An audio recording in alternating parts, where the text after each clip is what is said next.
Inside the carpenter's house, Philomena is chained to a pillar, wearing dirty and torn clothes. Grieving her brother's death, her mind breaks under the shock. With sudden strength, she snaps the chain tied to the pillar and runs out into the street, the broken chain still dragging from her ankle. People on the street stop and stare, some laughing, some whispering. Philomena, sobbing uncontrollably, calls out, "Brother!" She stumbles through the village market, crying as she reaches the center of the crowded shops. Villagers gather around, watching her with curiosity and pity. The carpenter, seeing his daughter running through the street, rushes after her.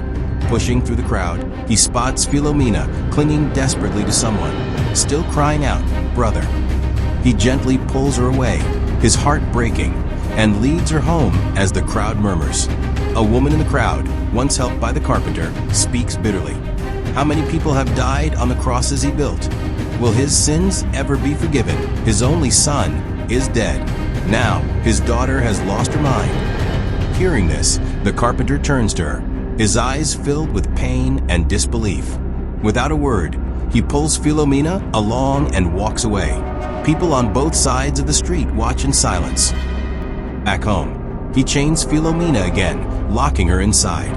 Then, filled with rage and grief, he storms into his workshop. He grabs the wooden crosses he built, the same ones used for crucifixions, and smashes them to pieces. With splinters, he piles the broken crosses together, sets them on fire. Flames rise into the night. As the fire crackles, the carpenter turns back to his daughter. He kneels beside her, pulls her into his arms, and weeps.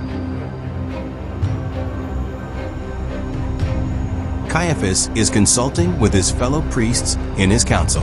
He looked at his fellow priests and said, "The enemy is gone. Barabbas will be sentenced to death by crucifixion at the council meeting next week.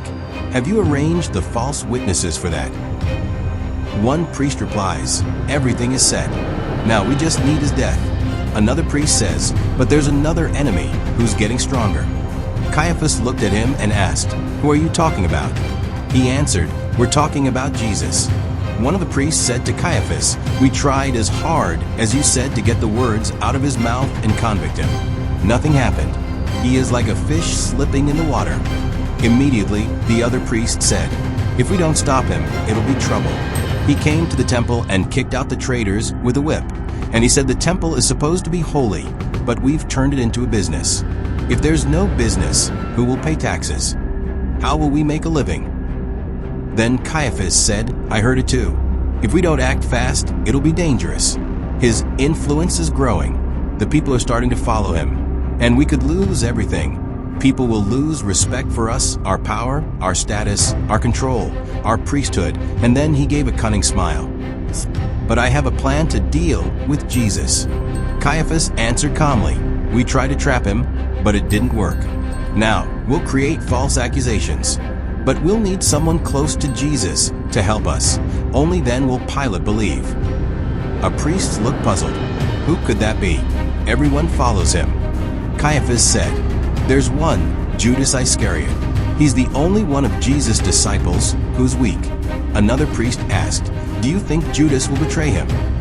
Then Caiaphas said, "We'll show him money first. If that doesn't work, we'll show him fear." He laughed darkly and calculatedly.